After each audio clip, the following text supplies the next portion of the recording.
네, 뉴스 정면 승부 3부는 예고해드린 대로 신장식 조국혁신당 수석 최고위원과 함께합니다. 안녕하세요. 네, 안녕하세요. 신장식입니다. 지난번에 후보자였는데 이제 수석 최고위원이 되시고 나서 처음 뵙는 거네요. 네, 초중고등학교 때도 못 해본 수석을 당원들 덕분에 해보게 됐습니다. 네. 근데 대표가 있으니까 약간 차석 같은 수석 아닙니까? 뭐 저희 당 그 당원 당규에 따르면 지난번에 김선민 권한대행께서 대표 유고시에 대표 권한대행 하는 것처럼 수석 최고위원이 그런 역할입니다. 그렇군요. 그래서 신장식 의원의 꿈은 내년 6월에 내가 권한대행이 되는 거다. 아니요, 뭐 그런 건 이런 거지 아니죠. 않습니까? 6월 끝나고 나면 뭐 그런 일이 없어야죠. 무슨 그런. 조국 대표가 당선되면 되는 거 아닙니까? 저기 부산시장을 가든 뭐 어디 바뀌지 않나요? 부산시장이 만약 광역단체장이 되면? 광역단체장이 되면은 그럴 수밖에 없죠. 네, 그건 원치 않으신다. 뭐 광역단체장으로 출마를 할지 아니면 재보궐선거가 또 몇 군데 확정된 것도 있고 앞으로 확정될 것으로 보이는 것도 있어서 국회로 오는 게 좋을지는 마지막 순간에 판단할 겁니다. 원래 사실 오늘 마지막 질문이었는데 그냥 갑자기 생각나서 처음으로 땡겼는데요. 그러니까 부산의 전재수 의원 장관이 이제 문제가 되면서 이게 이대로 정면 돌파가 만약 어렵다면 민주당에서 지금 대안이 없다. 그래서 이제 각종 여론조사에서도 사실은 부산시장에서도 적합도에서 소위 이제 비국힘 진영에서의 2위 정도로 많이 나온 여론조사들이 있긴 있었거든요. 그런가요? 저는 뭐 정확하게 기억을 못해서 제가 정확하게 그 여론조사에 기반해서 말씀드리기는 어렵고요. 지금 뭐 그 경찰에서 국수본에서 속도를 높이고 있기 때문에 정정당당하고 명명백백하게 사실관계가 확인되는 것이 가장 먼저라고 생각을 하고요.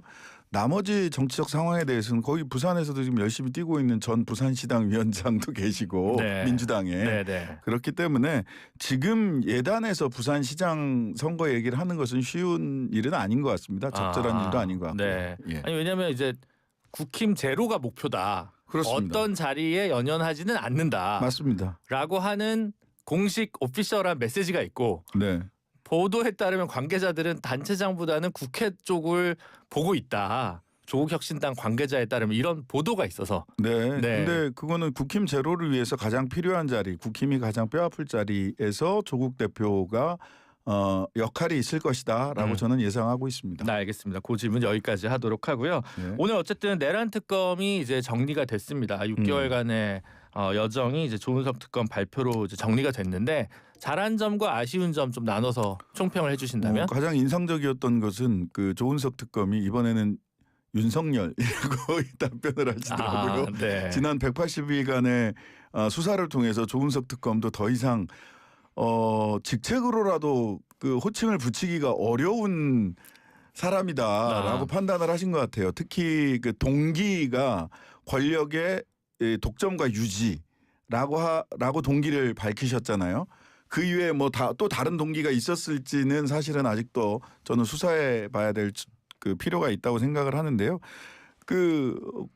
이게 계속해서 지금도 그 윤석열 등이 하는 이야기가 소위 그 국회가 민주당과 조국혁신당 등이 뭐 탄핵과 입법을 통해서 뭐 독재 뭐 내지는 좌파의 맹동 뭐 이런 등등의 핑계를 댔지만 그것은 겉으로 드러난 논리에 불과하고 조은석 특검이 봤을 때 내란 특검이 봤을 때 윤석열의 내란은 권력의 독점과 유지를 위한 것이다라고 직접적인 동기를 밝혔다라는 점 그리고 윤석열을 체포해서 구속하고 실제로 법정에 기소했다라고 하는 점 그리고 외환 유치까지는 가지 않았지만 일반 이적죄를 적용을 해서 실제로 전쟁을 통해서라도 우리 국민들의 안보 뭐 생명보다 권력의 독점과 유지에 눈이 멀었다라고 하는 점 등을 밝혀낸 점은 잘한 일이다라고 생각을 하고요. 아쉬움이 있습니다. 많은 분들이 아쉬워하는 여러 가지 지점들이 있는데 첫 번째로는 사법부에 대해서 뭐 저는 이런저런 판단을 특검 내부적으로 할 수 있다고 봐요. 근데 불기소 처분을 한 점은 조금 이해하기가 좀 어렵습니다. 그러니까 저는 전부터 말씀드렸던 게 조은석 특검이 해야 될 일은 이 짧은 기간 동안에 다 사실관계를 다 밝히기 어려운 부분이 있기 때문에 기소할 부분과 계속 수사할 부분과 이거를 좀 가르마를 타는 게 굉장히 중요하다라고 생각을 했거든요. 그런데 사법부와 관련된 그 판단, 불기소 처분을 한 것은 계속 수사해야 될 부분에 마침표를 찍으려고 했던 게 아닌가라고 하는 아쉬움이 있고요. 이 부분은 그냥 아쉬움 정도로 끝나는 게 아니라 국수본의 추가적인 수사 또는 저는 뭐 개인적으로는 검경 합동수사본부 합수본을 만드는 게 더 적절하지 않은가라는 생각이 드는데요. 이런 추가적인 수사를 통해서 밝혀져야 될 부분들을 불기소 처분으로 끝을 내려고 했던 부분은 굉장히 큰 아쉬움 내지는 조금 이거는 실수 아닌가라는 생각까지 합니다. 사법부가 근데 구체적으로 내란에 동조를 하거나 네. 주요 임무에 종사했다는 정황이 있다고 보시는 거예요? 아니 일단 그 적어도 불기소 처분을 한 이유가 시간을 이야기를 하셨어요. 네. 그러니까 실제로 회의를 한 시간은 뭐 공시 40분 도착 시간이 네. 천대엽 조희대 이런 두 분이 도착한 시간이 공시 40분 공시 50분인데 그 조선일보에 난 기사는 공시 36분이라서 그 이전에 도착도 안 했다. 근데 그 시간에 도착 순서만 가지고 그 회의 때 회의 자료를 실무자들이 준비하게 돼 있지 않습니까? 네. 어떤 지시를 받고 어떤 회의 자료를 준비를 했는지 그다음에 대법에 질의서 보내고 그게 끝이에요. 그러니까 물론 내부적으로 압색이 어려웠을 수 있어. 사법부에 대한 압색은 굉장히 조심스럽고 영장도 잘 안 나오니까 어차피 영장을 내주는 것도 사법부이기 때문에 법원이기 때문에 그런 한계가 있을 수는 있습니다만은 시간의 선우만 가지고 그리고 질의서 한번 보낸 것으로 수사를 종결하고 불기소 처분까지 했다는 점은 저는 아쉽습니다. 네. 추경호 의원 같은 경우 이제 구속영장은 안 나왔습니다. 기소는 네. 했지만. 네네. 근데 이제 추경호 의원 그날 행적에 대해서 뭐 그것을 선뜻 이제 뭐 옹호하거나 이런 사항은 저는 아니라고 생각을 하지만 네. 당 차원에서 이것이 이제 적극적으로 협조해서 내란 정당까지 된다고 보시는 견해는 아니, 여전히 유지하고 계시는 저는 건가요? 이제 수사를 조금 더 해야 된다고 생각을 하는데 네. 영장을 기각할 때 법원에서 밝힌 이유는 납득하기가 어려워요. 네. 2분 통화에 무슨 공모를 하냐. 그런데 오늘 그 내란 특검이 밝힌 바에 따르면 윤석열 피고인은 집권하자마자 비상대권 이야기를 하고 실제로 23년 10월 이전부터 내란 불법적인 비상계엄에 대한 이야기를 쭉 해왔다는 거잖아요. 그리고 최고위원들 만났을 때도 내가 총살을 당하는 한이 있더라도 이거 한번 비상계엄 해야 되겠다라는 취지의 이야기를 했다라는 것도 드러났고 김종혁 전 최고위원도 그런 말씀을 직접 들었다라고 얘기를 하잖아요. 그러면 2분 동안 무슨 공모를 했느냐라는 얘기는 굉장히 피상적인 얘기죠. 그 네. 이전부터 이야기를 하면서 원내 지도부랑 그런 협의를 하지 않았겠느냐라는 의구심은 충분히 가질 수 있는데 말하자면 구속영장을 발부하지 않은 이유나 사법부에 불기소 처분을 한 이유가 논리적으로 저는 납득하기 좀 어려운 이유들이 계속 반복되고 있다라는 생각이 듭니다. 근데 이건 다 이제 민주당이나 뭐 이런 데서 추천한 특검이잖아요. 네. 그러니까 뭐 국민의힘의 눈치를 보거나 이런 특검들은 아니었을 저는 텐데. 두 가지가 있었을 거라고 보는데요. 하나는 사법부의 이제 영장을 보면 내란 특검 영장 기각률 46.1%고요. 네. 김건희 특검 32%, 순직해병 특검은 무려 90%입니다. 그렇죠.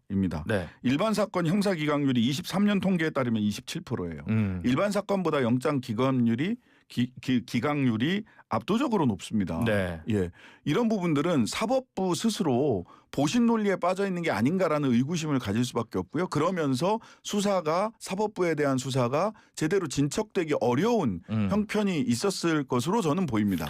두 번째는 지금 뭐 여러 가지로 들려오는 얘기인데요. 저도 뭐 제보를 받고 했습니다마는 조은석 특검 내부에 검사들이 특검보부터 시작을 해서 법원 출신도 계십니다마는 수사 실무를 대부분 팀장급에서 담당을 하셨는데 네. 뜨거웠던 분과 차가웠던 분들이 있다는 얘기가 있어요. 그러면 실제로 조은석 특검의 의지와 무관하게 네. 수사가 신속하고 뜨겁게 진행될 수 있었는지에 대해서는 여전히 좀 의문을 가지고 있습니다. 네. 그러면 2차 특검을 하자는 민주당의 의견에 대해서 어떻게 생각하세요? 왜냐하면 방금 전에는 합수본을 통해서 추가한다는 거는 2차 특검을 배제한다는 의미로 아니요. 받아들여질 수 있어서 들어보는 질문입니다. 예, 이거는 저는 2차 특검에 대해서 적극적으로 검토해야 된다라고 생각을 합니다. 그런데 2차 특검이 실제로 특검을 꾸려서 수사에 들어가려면 굉장히 시간이 많이 걸립니다. 네. 아시다시피 지금 논의를 시작해도 아마 1월, 2월 달은 되어야 될 거예요. 네. 그런데 그럼 그동안에 수사 공백이 발생합니다. 네. 국수본에서 열심히 할 거라고 생각을 해요. 네. 예.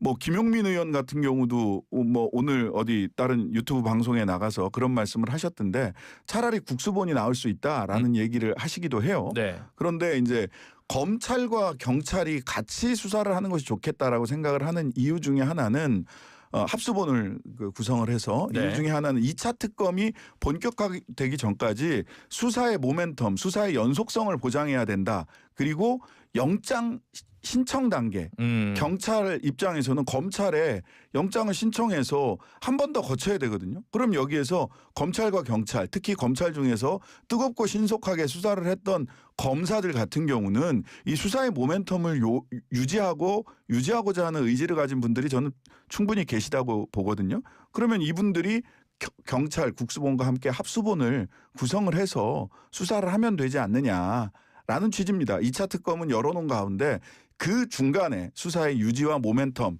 이것을 유지하기 위해서 합수본이 필요하다라는 네. 취지입니다. 근데 지금 국민의힘이랑 개혁신당 쪽에서는 통일교 게이트 문제가 특검에 포함돼야 된다. 그걸 섞지 말고 하세요. 섞지 말고 별도로 그 별도의 특검 수사 대상 자체가 다르지 않나요? 그러니까 별도의 특검을 할 수도 있겠죠. 예를 들면. 그러면 이제 왜냐하면 특검이라는 것은 검사들이 연루된 수사가 있을 경우 공정한 수사와 기소를 기대하기 어렵다. 네. 아니면 현재 살아있는 권력에 대한 공정한 수사와 기소를 기대하기 어렵다. 이 두 가지인데 네. 사실은 이 통일교 게이트 같은 경우는 이제 현직 전직 장관들이나 핵심이 있으니까 일반적인 특검의 명분은 있거든요. 제가 봤을 그럴 때는. 수 있습니다. 근데 조국혁신당은 그럼 여기에 대해서는 아직 지켜보는 입장인가요? 예, 정정당당 명명백백해야 된다고 보고요. 민주당은 정정당당해야 되고 지금의 국수본 수사는 명명백백해야 된다라고 생각을 하고요. 그것이 제대로 안 됐을 때는 특검 관련된 이야기가 나올 수 있는데 저는 이 사건의 본질은 사실은 통일교가 정치권 전방이 로비를 했다는 것이고 그렇죠. 내란 특검과 김건희 특검에서 밝혀진 것은 내란 특검과 김건희 특검의 수사 범위 안에서 수사를 한 거잖아요. 그런데 첫 프레임을 김건희 특검이 봐줬다. 민주당만. 근데 기억을 되돌려서 보시면은요. 사법부에서 어떤 일이 있었냐면 소위 집사 게이트, 비마이카 집사 게이트 김예성 씨에 대해서 특검의 수사 범위가 아니라는 이유로 영장을 내주지 않은 사건이 최초 있었습니다. 작년 9월 달인가요? 이때 있었어요. 그러니까 특검의 수사 범위를 넘어서는 수사를 하는 것은 실은 특검으로서는 자충수가 될 수 있습니다. 그렇죠. 저는 사실은 전재수 전 장관 등에 대한 수사는 특검의 수사 범위를 넘어서는 거기 때문에 빠르게 국수본에서 수사를 하는 것이 맞다. 그리고 당시에 특검 얘기로는 조서도 만들고 수사 기록을 입건해가지고 연단 보고서를 만들었다는 거죠. 입건해서 입건 번호, 사건 번호를 부여를 해서 유지 관리, 키핑을 하고 있었던 거라서 국수본으로 넘겨서 국수본이 수사하면 된다라고 이야기를 하고 있단 말이죠. 그 사실도 의심을 하시는 분들은 의심할 수 있는데 포함해서 국수본에서 지금 명명백백하게 해 나가고 만약 거기에서도 한계가 있다 그러면 특검에 대해서 논의할 수 있는데 그것을 정무적으로 섞어서 얘기하는 것은 조금 적절치 않다. 네. 문제가 된 거 이제 8월에 바로 넘겼으면 논란이 안 됐을 텐데 몇 달 끈 것이 좀 문제 아니냐. 그럴 수 있습니다. 그런데 이제 그 부분은 특검 내부의 사정이 좀 있었다고 좀 들었어요. 네, 알겠습니다. 여기서는 또 관대하신 것 같기도 하고 일단 알겠습니다. 국수본을 보고 통일교 특검 배제하진 않는다. 여기까지만 정리를 하고요. 오늘 원래 모신 거는 쿠팡 8대 개혁 과제인데 시간이 별로 없네요. 빨리 요 재발 방지를 위해서 특별 기자회견을 하신 거지 않습니까? 네, 그렇습니다. 이게 문제는 사실은 오늘 김범석 의장이 글로벌 CEO로서의 역할을 하기 위해서 못 온다. 청문회 못 온다 그랬잖아요. 대한민국에서 매출의 80% 이상이 나는 회사에서 대한민국은 그럼 글로벌 CEO의 업무 범위 안에 안 들어가나요? 말도 안 되는 변명이고요. 핵심은 실은 저는 기업이 가장 그 겁을 먹는 것은 실제로는 흔히 우리 시샘말로 금융치료라고 하죠. 예. 세금이나 과징금. 세금, 과징금, 그다음에 손배입니다. 네. 손해배상을 통해서 피해자들에게 개인정보 유출 피해자들에게 징벌적 손해배상을 통해서 배상을 하고 그리고 집단소송제가 좀 제대로 저는 제도화되는 것이 핵심이라고 생각을 합니다. 그래서 징벌적 과징금 또 징벌적 손해배상 그리고 집단소송 그리고 하나 더 이 제도를 사실은 실제로 작동하게 하려면 한국형 디스커버리 제도 즉 증거가 대부분 쿠팡 쪽에 있기 때문에 증거를 피고인과 원고와 피고가 모두 동일하게 가지고 있는 증거를 미리 다 제출을 법원에 해서 증거 무기가 좀 대등한 가운데서 집단 소송이 이루어질 수 있도록 한국형 디스커버리 제도까지. 아니 이런 제도가 안 돼 있으니까 미국 가서 소송하잖아요. 네. 이게 뭔 짓입니까? 그렇죠. 예. 네. 지금 사실 그건 뭐 구글 댓글도 뭐 그렇게 되는 유튜브 댓글도 이제 그러니까요. 미국 가서 소송하게 생겼는데. 예, 미국 가서 소송하면은 비용을 훨씬 더 손해배상을 많이 받을 수 있고 네. 한국에서는 소송 자체가 무척 어렵고 네. 이거는 아니지 않나요?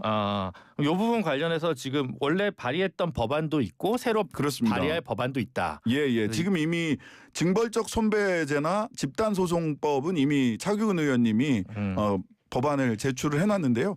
지금 상황에서 조금 더 징벌적 손배제는 조금 더 손봐서 새로운 법을 하나 더 발의를 할 수도 있겠다라는 생각은 듭니다. 요거는 사실 대통령도 업무 보고에서 좀 징벌적 손해배상으로 강하게 좀 될 부분이 있지 않냐 네. 이렇게 언급을 했잖아요. 징벌적 과징금, 징벌적 손해배상. 근데 네. 이게 실제로 작동을 하려면 우리 김 변호사님도 잘 아시겠지만 집단소송제와 디스커버리 제도까지 같이 들어와야 그렇죠. 사실은 실제 작동을 할 수 있잖아요. 근데 이게 오랫동안 논의만 되고 진도가 예. 안 나간 대표적인 법안들 아닙니까? 그렇습니다. 네. 회사에 기업에 부담을 준다라고 해서 유보되어 있던 법인데요. 근데 지금은 기업의 부담 줄 수 있죠. 그런데 이렇게 개인정보가 3,600만 건인가요? 3,400만 건인가요? 이런 식으로 유출되는 사고에 대해서는 이러다가 회사 망한다. 개인정보 관리 비용을 훨씬 더 많이 들여야 되겠다. 잘못하면 징벌적 손배나 집단 소송에 걸리면 훨씬 더 많은 돈을 들여야 된다라고 하는 이 기업의 이윤과 비용 관련된 부분을 건드리지 않으면 이런 사고는 반복될 거라고 봅니다. 사실 쿠팡은 대주주도 다 외국계 투기자분이거나 김범석 의장도 국적이 미국이어서 건머외라고 흔히 얘기하는 한국 기업이라고 보기도 어렵지 않습니까? 정치권이 사실 눈치 볼 필요는 없는 것 같은데. 그러니까 그 수익은 한국에서 다 내고 그다음에 상장은 미국에서 했다는 이유로 미국 기업이다. 네. 그리고 대표이사도 갑자기 미국인으로 바꾸었잖아요. 네.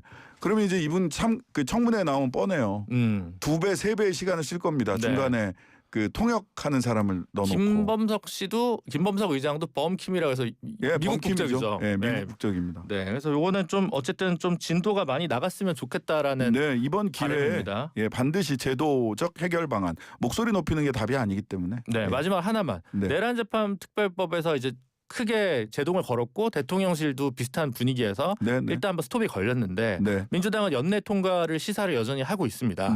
뭔가 좀 따로 민주당과 의견 교감을 하거나 내용 정리를 하고 있는 게 비공식적으로 이야기를 하고 있는데요. 내용과 관련해서는 크게 이렇게 그쪽에서도 보안을 잘 지키고 계시기 때문에 근데 내용상 이미 대통령실이나 원내 지도부나 당 대표와도 충분히 이런 지점들에 문제가 있다라는 얘기는 해왔고요. 그다음에 1심 빼고 2심부터 한다라는 데도 큰 흐름의 공감이 있기 때문에 그와 관련해서 크게 저희들 의견과 다른 법안이 나올 것 같지는 않습니다만 지켜봐야죠. 로펌에서 받은 자문 의견서 내용을 공개를 안 한다고 해서 이게 무슨 의미일까 궁금해하는 분들이 있습니다. 네, KB에서 받았죠? 네, 알겠습니다. 신장식 의원과는 여기서 인사드리도록 하겠습니다. 감사합니다. 네, 감사합니다. 지금까지 조국혁신당 신장식 의원이었습니다.